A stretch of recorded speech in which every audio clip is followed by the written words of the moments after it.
Hi friends, ಎಲ್ಲರೂ ಹೇಗಿದ್ದೀರಾ? I hope ನೀವೆಲ್ಲರೂ ಚೆನ್ನಾಗಿದ್ದೀರಿ ಅಂತ ಭಾವಿಸ್ತೀನಿ.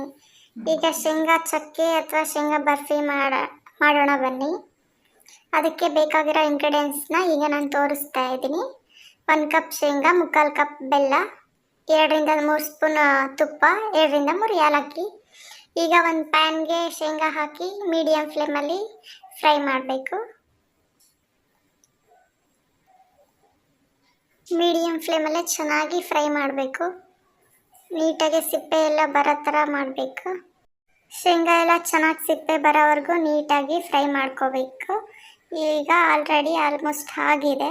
ಈಗ ಒಂದು ಪ್ಯಾನಿಗೆ ಬೆಲ್ಲ ಹಾಕಿಬಿಟ್ಟು 1/4 ಕಪ್ ನೀರು ಹಾಕಿಬಿಟ್ಟು ಅದನ್ನು ಕುದಿಸ್ಕೊಳ್ಳೋಣ. ಅದು ಮೀಡಿಯಂ ಫ್ಲೇಮಲ್ಲೇ. ಬೆಲ್ಲ ಎಲ್ಲ ಆಲ್ಮೋಸ್ಟ್ ಕರಗ್ತಾ ಇದೆ. ಈಗ ಶೇಂಗಾ ಸಿಪ್ಪೆ ಎಲ್ಲ ತಕ್ಕೊಳ್ಳೋಣ.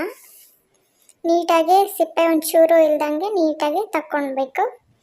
ಈಗ ಬೆಲ್ಲ ಆಲ್ರೆಡಿ ಕುದೀತಾ ಇದೆ, ಅದನ್ನು ಶೋಧಿಸ್ಕೊಳ್ಳೋಣ. ಶೋಧಿಸ್ಕೊಂಡು ಈ ಕಡೆ ಶೇಂಗಾನೂ ರೆಡಿಯಾಗಿದ್ದಾವೆ, ಆಲ್ಮೋಸ್ಟ್ ರೆಡಿ ಇದೆ. ಮಿಕ್ಸಿ ಜಾರ್ಗೆ ಹಾಕ್ಕೋಬೇಕು. ಶೇಂಗಾ ತರಿ ಆಗಿ ರುಬ್ಕೋಬೇಕು. ಈಗ ಅದೇ ಬಾಣಲಿಗೆ ಬೆಲ್ಲದ ಪಾಕ ಮಾಡಿಟ್ಕೊಂಡಿರ್ತೀವಲ್ಲ ಅದನ್ನು ಹಾಕಿ ಒಂದು ಬೌಲಿಗೆ ನೀರು ಹಾಕಿ ಚೆಕ್ ಮಾಡಬೇಕು. ಅದು ಪಾಕ ಸರಿಯಾಗಿ ಬಂದಿದೆಯೋ ಇಲ್ಲೋ ಅಂತೇಳಿ ಗೊತ್ತಾಗುತ್ತೆ.